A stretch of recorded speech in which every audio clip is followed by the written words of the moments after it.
एक ऐसा वन जिसे लोग सिर्फ देखकर नहीं, उसका नाम लेकर भी कांप उठते थे। न वहाँ सूरज की किरणें पहुँचती थीं, न किसी जीव की कोई आवाज। पेड़ों की हर शाखा, हर पत्ता जैसे किसी अदृश्य शक्ति के अधीन था। कहा जाता है उस वन में एक यक्षिणी रहती थी जिसे स्वयं वन देवी का श्राप मिला था। जो तेरे 3 प्रश्नों का उत्तर देगा वही तुझे इस रूप से मुक्त करेगा। पर यक्षिणी ने अपने श्राप को अपनी ताकत बना लिया। उसने पूरे वन को माया से ढक दिया। अब जो कोई उस वन के पास से गुजरता, यक्षिणी की माया उन्हें धीरे धीरे नीर वन के भीतर खींच लेती थी। जैसे कोई अदृश्य हाथ अंधकार में घसीट रहा हो, वो उन्हें अपने सम्मोहन में बांधती और फिर उनसे 3 प्रश्न पूछती। 3 प्रश्न जिनके सही उत्तर मिलना ही मुक्ति की एकमात्र राह थी। जो उत्तर न दे पाते वो सदा के लिए उसी वन में भटकते रहते, और जो बाहर निकलने का प्रयास करता, नीर वन की माया उन्हें फिर किसी और दिशा में मोड़ देती। कोई नहीं जानता कि कितने परिवारों के उजाले को इस मायावी वन ने कैद कर लिया है। लेकिन एक दिन एक व्यापारी जो उस वन के रहस्य से अनजान था, व्यापार के सिलसिले में उसी मार्ग से गुजरा। उसे नहीं पता था कि उसकी किस्मत उसे वहाँ ले जा रही थी जहाँ से लौटने की कोई राह नहीं।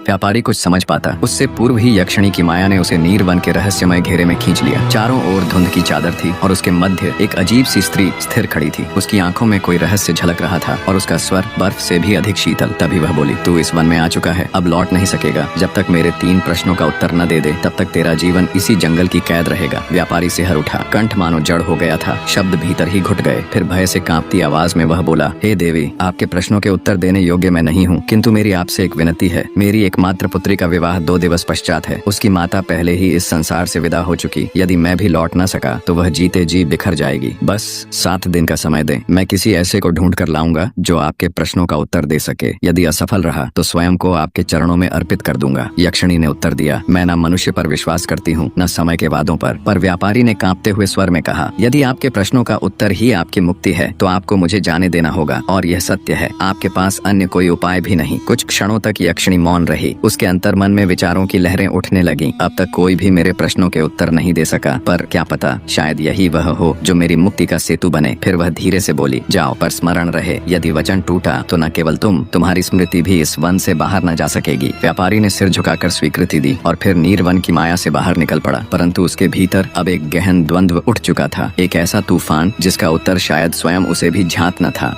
पूरे मार्ग में व्यापारी के भीतर विचारों का एक अथाह कोलाहल था। कैसे ढूंढे वह उन प्रश्नों के उत्तर, किससे मांगे सहायता? कौन हो सकता है जो यक्षिणी के उन रहस्यमयी प्रश्नों का समाधान जानता हो? सोच विचार में डूबा व्यापारी संध्या की छाया संग अपने नगर पहुंच गया। उधर बेटी को पिता के आगमन की आहट सुनते ही द्वार की ओर दौड़ पड़ी और जैसे ही उन्हें देखा बिना एक क्षण गंवाए गले से लिपट गई। पिताजी, आपने आने में बहुत देर कर दी, मैं बहुत डर गई थी। पर व्यापारी चुप रहा। उसका मुख जैसे किसी अनकहे भार से झुका हुआ था। एक थकान थी जो शरीर से अधिक आत्मा में बसी थी। बेटी ने उसके चेहरे की उस उदासी को पढ़ने का प्रयास किया और धीरे से पूछा, क्या सब कुशल है? व्यापारी ने मुस्कुराने का प्रयास किया पर आंखें छुपा न सकी और धीरे से बोला, कुछ नहीं पुत्री, अब बस 2 दिन है, फिर तू अपने नवजीवन की ओर बढ़ेगी। बेटी ने कुछ कहना चाहा पर पिता की आंखों में जो मौन था उसने उसके होंठों से उठते प्रश्नों को वहीं रोक दिया। रात्रि का आकाश तारों से भर चुका था। घर में चहल पहल थी, हर कोना विवाह की तैयारियों में रमा हुआ। पर व्यापारी वह अपने कक्ष के एकांत में दीपक की मंद लौ के संग निस्तब्ध बैठा रहा। विवाह में अब केवल 1 दिवस का अंतर रह गया था। घर के आंगन में रिश्तेदारों की चहल पहल थी, बाहर नगाड़ों की थाप गूंज रही थी, पर भीतर एक हृदय ऐसा भी था जिसके लिए हर स्वर बस समय के एक और रेतकण के ढलने की चेतावनी बन चुका था। जब उत्सव बस 1 दिन दूर था, उसने देखा पिता अपने कक्ष के एकांत में बैठे थे। दीपक की लौ थरथरा रही थी, जैसे वह भी अब अधिक समय तक नहीं टिकेगी। व्यापारी हाथ जोड़कर मौन प्रार्थना में लीन थे। उसकी बेटी जो द्वार के पीछे खड़ी थी, कदम रोककर बस सुनती रही और वह ईश्वर से प्रार्थना करता रहा, हे ईश्वर, मेरी बेटी के जीवन में सदा सुख और सम्मान बना रहे। मैंने एक वचन लिया है, उसके विवाह के बाद मैं स्वयं चल पड़ूंगा उस मार्ग पर जहाँ से शायद लौटना न हो। यह सुनकर बेटी की आंखें भर आईं। उसके हाथ कांपते हुए द्वार की चौखट को थामे रहे, पर वह भीतर नहीं गई। वह अब जान चुकी थी कुछ ऐसा था जो पिता कह नहीं सकते और जिसे जानकर वह रोक भी नहीं सकती। रात धीरे धीरे ढल गई और अगली सुबह विवाह की वह घड़ी सचमुच आ पहुंची थी। शहनाइयों की मधुर ध्वनि और ढोल नगाड़ों की गूंज पूरे आंगन में फैल चुकी थी। हर चेहरा मुस्कुराता था, हर कोना सज धज कर उत्सव का रूप ले चुका था। दुल्हन बनी बेटी सिर झुकाए मंडप की ओर बढ़ रही थी और उसके ठीक पीछे पिता खड़ा था, निःशब्द, स्थिर, पर उसकी आंखों में न उल्लास था। उसे यक्षिणी को दिया वचन अंदर ही अंदर कुरेद रहा है।